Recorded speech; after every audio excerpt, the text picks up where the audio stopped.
สวัสดีครับท่านผู้ชมครับในยุคสมัยนี้สตรีให้ความสนใจกับเรื่องของความงามไม่เพียงเรื่องของการแต่งหน้าหรือว่าเลือกเครื่องแต่งกายให้เหมาะสมกับยุคสมัยเท่านั้นนะครับแต่ว่ารวมไปถึงการดูแลผิวพรรณให้ดูดีอ่อนเยาว์และเป็นธรรมชาติอีกด้วยวันนี้แขกรับเชิญของเราจะมาพูดคุยกับเราในเรื่องนี้นะครับท่านเป็นผู้เชี่ยวชาญเป็นนักวิทยาศาสตร์ที่มีชื่อเสียงและได้ประพันธ์หนังสือชื่อว่า The Aging Myth นะครับซึ่งเป็นหนังสือที่เป็นที่สนใจไปทั่วโลกครับนั่นคือดร.โจเซฟ ไวท์แชงท่านเป็นหัวหน้าเจ้าหน้าที่วิทยาศาสตร์และรองประธานกรรมการบริหารฝ่ายพัฒนาผลิตภัณฑ์ครับ Welcome to the program. Thank you, Dr. Yang. First of all, let me ask you about the H-Lock innovation. What is it? Yes. Well, H-Lock is a new technology that we sort of developed among our company scientists. It's really focused on trying to understand how genes can affect the aging process. Mm-hmm. So it's almost, you can call it, it's kind of a new type of gene technology that we use to understand the aging process in the body. Mm. So, in brief, what are the causes of the aging process? Yes, and again, from many, many years of scientific research, we and other scientists in the United States, we are beginning to understand that the aging process is very much related to these sources of aging that are actually located at the genetic level. Mm-hmm. You know, in 2003, for example, the whole world got together and all the global scientists spent a lot, more than 6 years, to sequence and to identify all the genes that control the body function.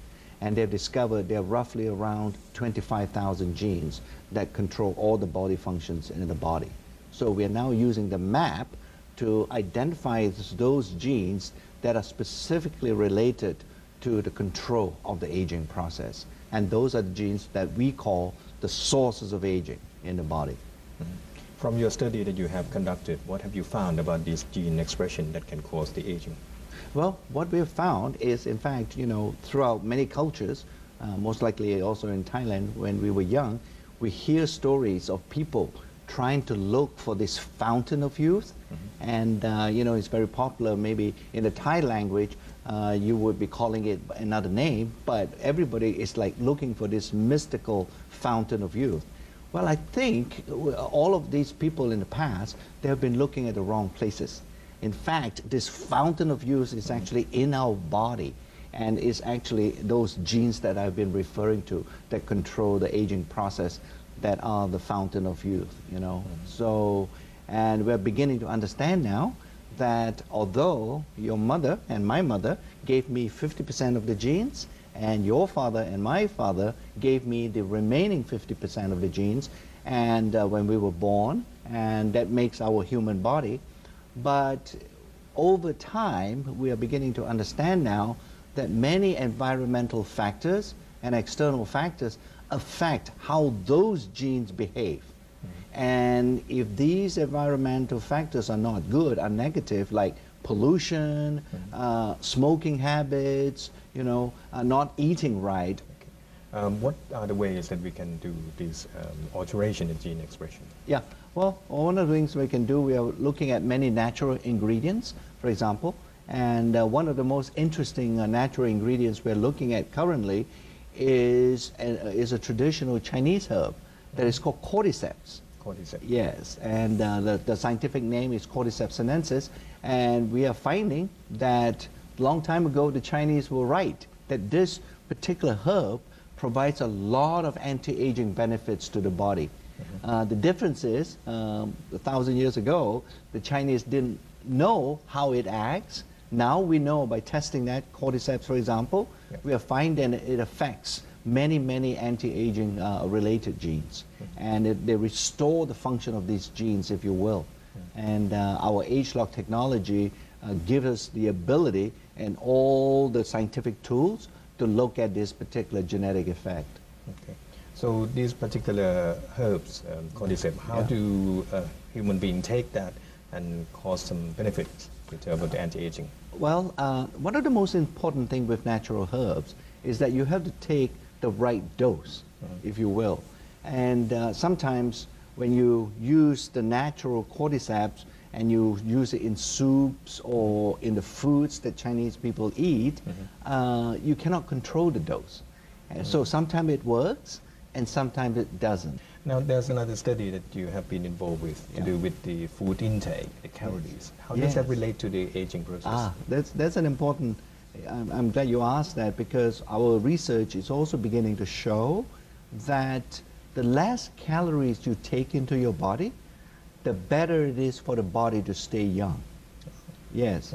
And this is a new type of science now that is known as caloric restriction. In other words, you'll be eating about 30% less calories than a normal person would be eating. And if you keep that over time, it's many of the studies, especially in animals, and actually there's a monkey study that's going on for the last 30 years in the United States that shows that these monkeys live far longer than another set of monkeys that are not eating this caloric restricted diet.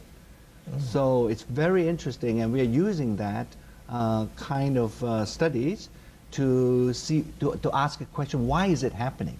And once again, we are finding there are many genes in the body that are behaving differently under caloric restriction. So, in brief, how would you suggest to the viewers at the moment to rejuvenate their skin, their response to life, become more active, more energized? Yes. I think there are many ways of maintaining what I call healthy aging, you know, to live better longer. And one of the most important things, I think, is to eat the proper foods. You know, it's not to eat calories, but to eat those foods that are good for you. And I think the most important types of foods you should be eating would be fruits and vegetables.